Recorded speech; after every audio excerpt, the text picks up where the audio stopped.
With video games recently, it's been a whole lot of in the AAA space, companies spending an entire uni degree length with movie budgets to make a game that gets 80 on Metacritic. Or shut down after 2 weeks because Sony really wants us to play another live service. How many times do we have to teach you this lesson, old man? So with that comes the indie scene. Games by a small team or solo developer where they take whatever time they can with whatever money, either self-publishing or getting one to do it for them, to take that big risk of maybe releasing a game and you play it and you like it, and so it sells really well. And with people losing interest in a lot of AAA games, unless you really like guns or balls or both at the same time, indie games have been exploding where now they can outsell the big studios, win accolades and recognition without the need of the big company backing. And with that, what you always see are English games on our online side of the world. But last I checked, the world's got like a few more languages. As yes, you may have not even thought about this idea, as it's actually hidden from you by default, but Steam has indie games from other countries not in English at all. Yes, today I have found a few Japanese-only Steam games. Made by the indie devs over there, no English support, it is meant for their market. It's kind of nuts because firstly, you have so many games here that we will never get in the West. Like, did you know there was a Persona 3 mobile game now ported to Steam, but only in Japan? But yes, then you have a whole side of Steam with Japanese indie games. And the first one I discovered was a visual novel set in Serbia? As you may have heard me use this song in my videos before, but I'll get to that as first we got a few other indie games that I also discovered. As yes, with indie games, they can be side projects, hobbies, or actually wanting to make it big. You have them either costing money, free, or they will release a demo like this one. I am not reading that. Google says it's called Magical Girls Cannot Transform at Will, and that is sure an app title, where this demo has you playing as this character where you can move around, and right click does nothing, but left click you build a wall, and then you unlock transformation mode, and then right click does something. No, I didn't add any sound effects there. So yeah, now you're on a timer as you'll transform back into builder mode and then machine gun mode, and this character will then drop bombs from above and you just gotta make your way to the goal. Yeah, with no run button, or maybe there is. I can't find it. It still is a pretty unique idea where you gotta block enemies with the wall before waiting for your anime mode to hit, like you're waiting for the alcohol to reach your stomach, then boom! Indigestion time. Next we have May Her Give You Gifts, Joan Chan, which is such an interesting game where you have to give this goddess gifts in the form of learning. Yes, this somehow feels like an educational game, where they give you one hiragana or katakana and ask you to make a word by adding one character before or after it. And this will be the gift you offer the goddess to get her happiness high enough before the timer ends. And I had to whip out the Google Translate for this because, well, if you know from previously, I actually was trying to learn Japanese. I quit. Oh no, it's for a good reason, and shall be revealed why I've been so sporadic on uploading, as you'll find out near the end of August on this channel. What an odd thing to say. Anywho, this game I feel is perfect for learning Japanese, as you gotta make words from just 2 characters, and she seems to respond to any word you make. Like, I gave her a shelf and she was happy, but then next was a shark. She was not happy. I feel this is definitely meant for Japanese speakers and not learners because the timer is way too quick. If you have intermediate Japanese knowledge, it seems like a cool game. It also has the comedy tag, so you know, maybe it is funny.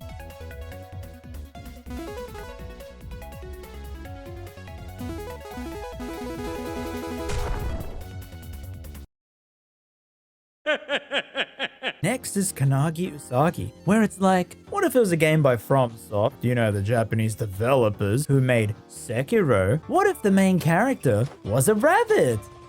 So it's literally that. Yeah, it seems to be just verse different enemy types in the Unreal Engine glory. I'm not into parry games, but I know plenty of people out there would love this. As up next is Welcome to the Guild of Explorers, which seems odd at first from the trailers and pre-release, and one that I probably needed to hold some translation app up, but from what I can gather, it's like the game Papers, Please, where you're given a report on something and you gotta pick the right party. As it says, you use deductive reasoning to identify and uncover the ending. Oh, so just like Ace Attorney. and Batman. As you then have Super Yuki Onna-chan, which is a side-scrolling Metroidvania. No, wait, I used the wrong buzzword. It's a side-scrolling action game. You have a dash attack, the snowmen turn into anime girls, but then you realize you're hallucinating, as that will never happen. The game's art style is super adorable. I mean, even the dragon doesn't look menacing at all. He's just an accountant that kills with his yearly reports. And it feels pretty fun to move like some floaty movement with this, and being free to play is cool at least. It's even got a .html manual online.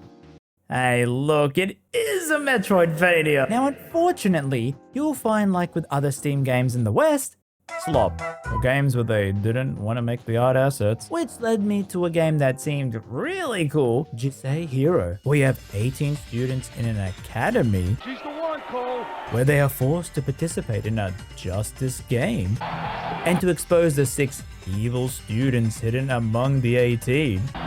And they have to do it before the evil students kill everyone.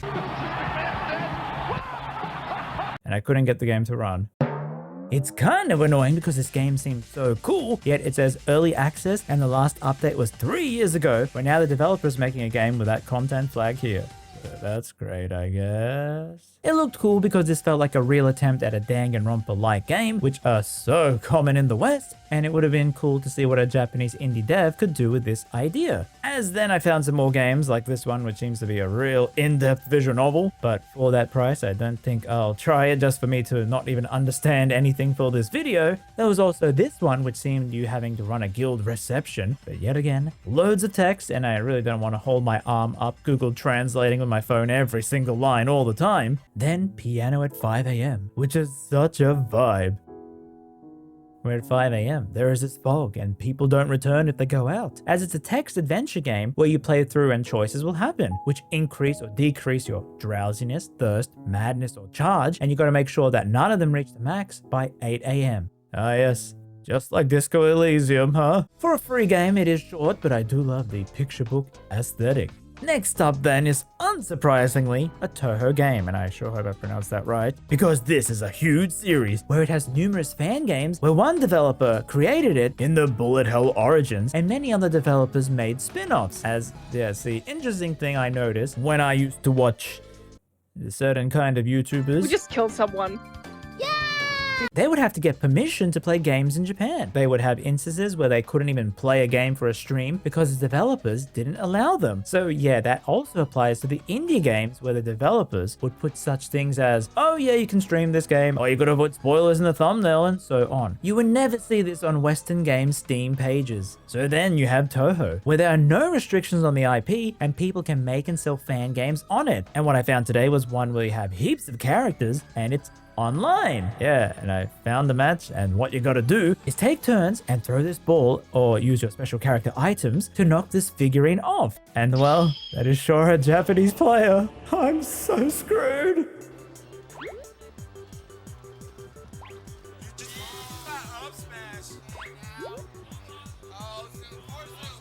Happy feet, one more combo. That ain't Falco. That ain't Falco.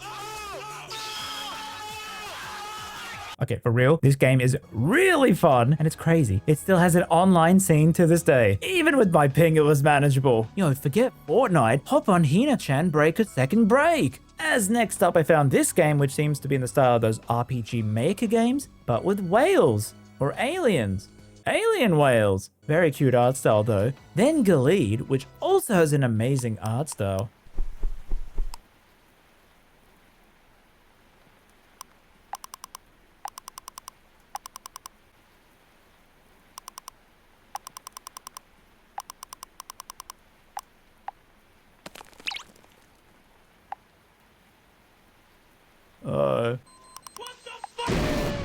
It has that Undertale thing where the NPCs are just little scrimblos, even a battle system too. Then White Close, which for all intents and purposes is a turn-based JRPG. Yes, and I have nothing else of note I noticed in this game to mention at all. Then Murder Mystery Paradox, which I'm not sure if it's actually indie because the devs have many more games upcoming, and this one was published by Aniplex. You know, they publish anime, so this one has a anime opening song, but it is a mystery game. Yes, finally another one. We talk to people to get clues and then use that evidence on other people, all the while seeing a time limit go down, as each action costs some amount of it to decrease. A really interesting kind of game. Till finally, yes, the whole reason I had this video idea since 2022, where I follow this Twitter page that posts random video game music, and I heard this,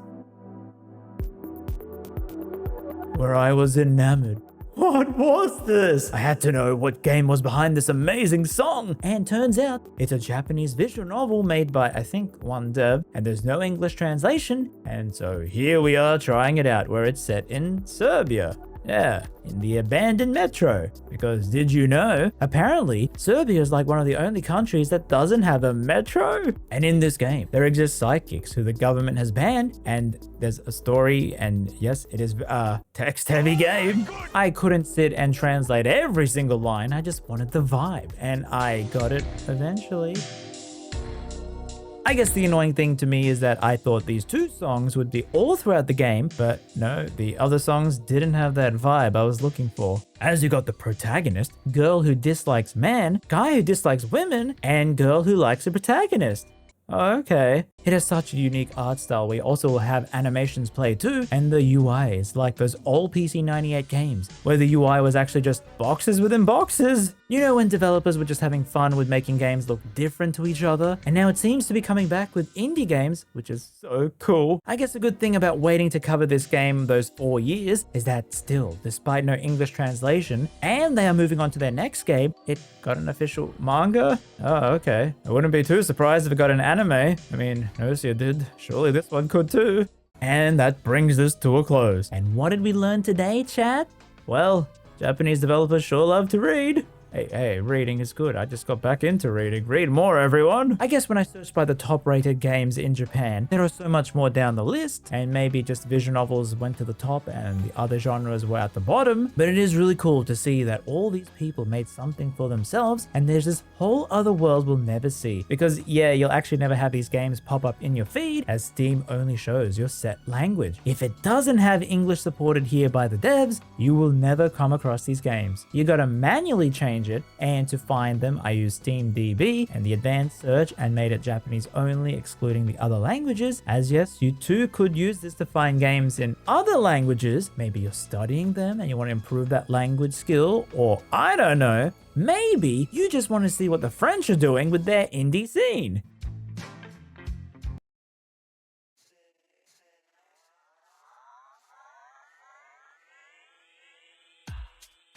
Hey, you never know. This might win more awards than Clear Obscure next year.